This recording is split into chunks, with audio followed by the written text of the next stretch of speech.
Hello aspirants, no?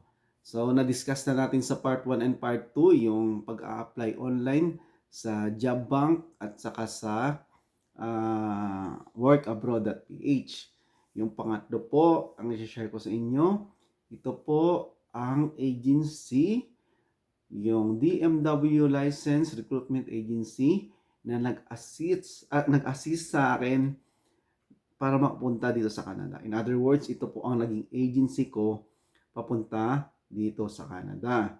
So, walang placement fee to, walang salary deduction, walang processing fee, no? So, basta DMW, sabi ko nga sa inyo, walang ganon. Ang gagastusin nyo lang ay medical and personal requirements, no? Based sa DMW na rules.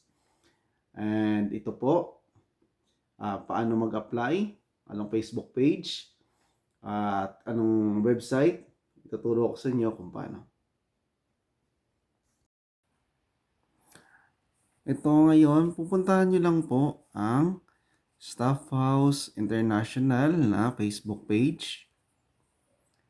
Tapos, hindi po kayo maliligaw kasi yung kanilang official Facebook page ay merong, kita nyo po, verified badge at saka merong 1 million followers. Ang contact na information po nila o details na ang kanilang address ay 43 West Point Street, Cubao, Quezon City, Philippines.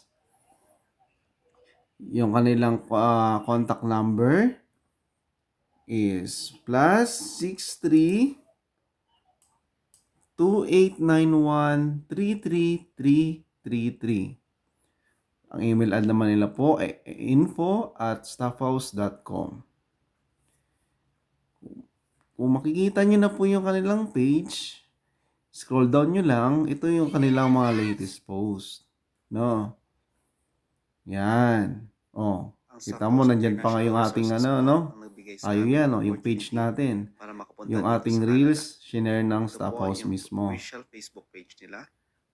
And then, kung makikita nyo yan, ang kanilang mga job hiring, yung current na job hiring nila. So, New Zealand yun, ito Bahrain, ito Canada. Oh. For example, qualified kayo as finishing carpenters. Ang gagawin nyo lang po, i-click nyo lang to. Yung Google Form. Ito po, nakikita nyo, no? Click nyo lang yan. Example, click natin. Once na click nyo yung Google Form, ang gagawin nyo lang po ay mag-sign in. No, mag-sign in. So, since hindi naman ako mag-apply, skip muna natin yan. Pero kung gusto niyo mag-apply, mag-sign in po kayo sa Google Form.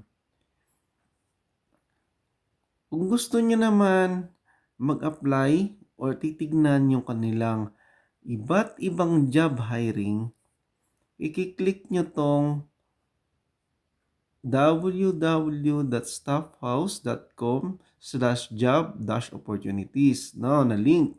Or pwede nyo rin yung i-type sa inyong mga Google browser. So, i-click natin to. Ito po yung kanilang website. Kung nakikita nyo, scroll down ko, pwede kayo mag-search ng job title at country, no? So, example, hindi muna ako mag-search. Yan po yung mga latest na job hiring nila. Yan, no? Madami, di ba? So, kung para hindi kayo malito, hindi kayo maguluhan, mag-search kayo dito ng country na gusto nyong puntahan. Since Canada yung ating content, search natin yung Canada and then search. Once na na-select na natin at na-search yung Canada, scroll down lang natin. At ito po yung mga available job position or job hiring ng Staff House. Yan po lahat, no? Kung nakikita nyo, ang dami. Example, may page 2 pa, may page 2, yan. Example, ako ay isang click natin. Hanap tayo. Kahit kahit ito na lang. May pangalawa, tingnan natin. Meron pa palang pangalawang page, no? For example, ako ay food counter attendant. Example lang. Click ko lang yun. Apply now. Once na-click mo yung apply now, ganun pa rin. Magsa-sign in ka lang ng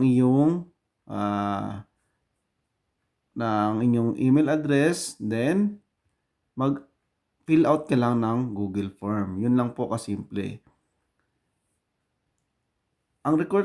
Para po sa lahat, ang recruitment process nila, nandito lang po lahat yun. Basahin nyo lang din yan. So, una, CV or resume submission, or kung online kayo, nag-Google Form kayo.